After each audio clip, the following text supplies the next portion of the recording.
Kicks 105.5 WKXH. Good morning, I'm JJ. It is Wednesday, May 18th. It's 7:50. I'll have your weather coming up at a little bit after the top of the hour. But right now, it's time to talk with Mike Barrett from Barrett Insurance Agency. Good morning, Mike. Hey, good morning. How are you? I am well, thank you. Good. This is a nice day today. I like this. Yeah. But it's supposed to get up to the 90s. 90s on Saturday, yeah. So air conditioners were put in their respective windows this past weekend just to be ready. Just to be ready. Mine's already there. Yeah, yours is never out. That thing's always ready to roll. So it's always summer here at Kicks, apparently. So So this morning, JJ, what I thought I'd talk about, and you know, every morning that we come in, you go, what are we talking about today? And I always jokingly just say insurance, right? And sometimes I try to have a conversation thought ahead, and some days I fail miserably, such as today, where I didn't have a conversation. But thinking about it, even if we have talked about this recently, it's very important to bring it up again. And that is values on homes. All right.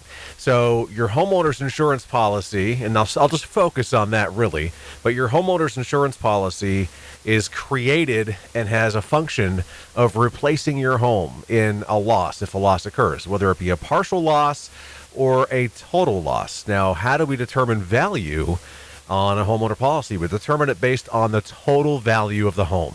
So what would it take, stick by stick, brick by brick, to put your home back to the way it was if it was burnt to the ground? We're talking kitchen quality, bathroom size, bathroom count, finished living area in the basement, how many stories did you have, average of materials used, was it drywall, was it plaster, was it frame built, was it post built?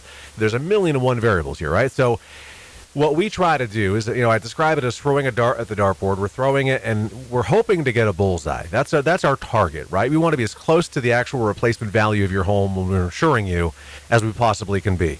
But I always say there is a little bit of room. There's a margin of error there. So I always tell people, look, if I don't hit the wall, if I at least hit the dartboard, we're doing okay because we're close, right? That's what we're looking for.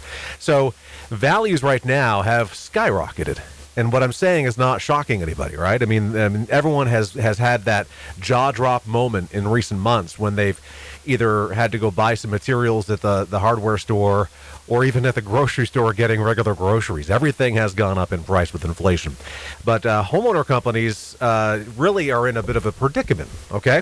Because a homeowner policy does not go up by value by all that much. Most homeowner insurance policies have a built-in all of them have a built-in inflation guard if it's a regular homeowner, and typically it's between 3 and 6%.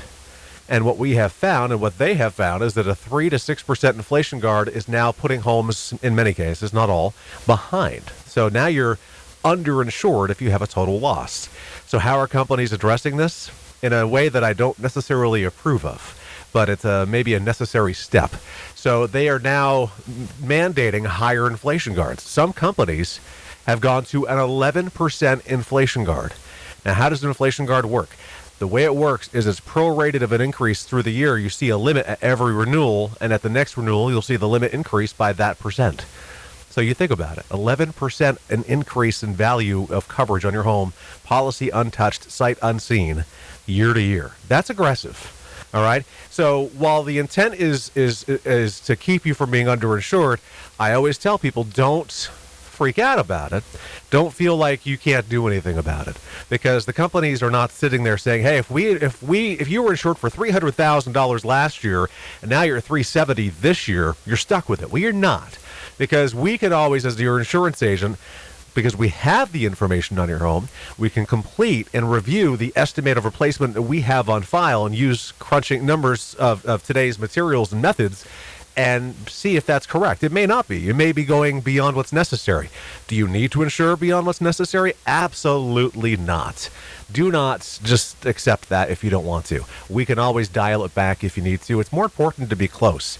And remember, most policies have an expanded replacement cost of anywhere between 20 to 100%, meaning they'll pay an additional 20 to 100% above and beyond whatever the limit of coverage you have on your house is. So there is that fail-safe in there as well. So the inflation guard, while the companies are trying to keep pace, I think they may be taking more of an aggressive stance than they need to.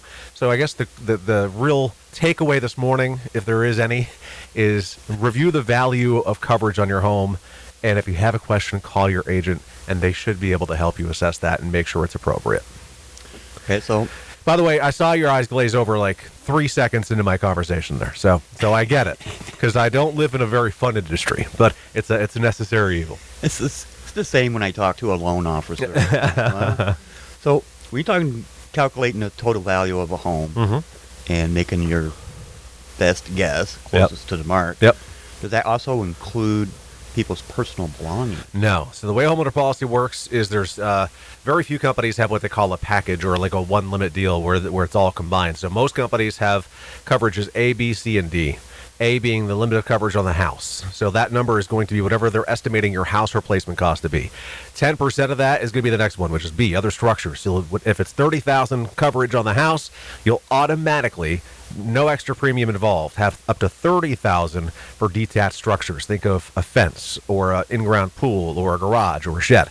The next one, if you're at $300,000 of coverage on your house, will be either 50, 70, or sometimes 85% of the limit. Most companies do 70, so you'd have up to $210,000 for coverage on your personal belongings. These are all figures that are locked in and tied to the limit of coverage on your house, with a little room for wiggle with some companies, but not a lot.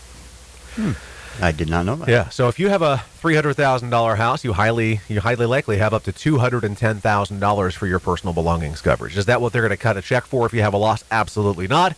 That's the maximum they'll pay for a total loss for personal property. Well, that was a spiel. Sorry. And a half right there. A lot of information in a short period of time. Yeah, and I need to take a nap now.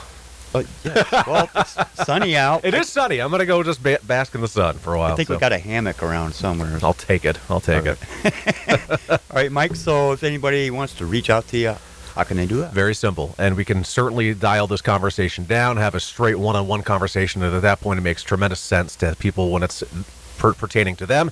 You can give us a call at 748-5224. We're on Portland Street in St. Johnsbury. Online, thebarrettagency.com. Google, Facebook, and YouTube. Just look for Barrett Insurance Agency. Well, thank you very much, Mike, for coming in. And my pleasure. Enjoy the day. Giving us the insurance spiel. It is a spiel. Right. Mike Barrett from the Barrett Insurance Agency, and we're going to, let's see. Well, we got our news coming right up in just a few moments.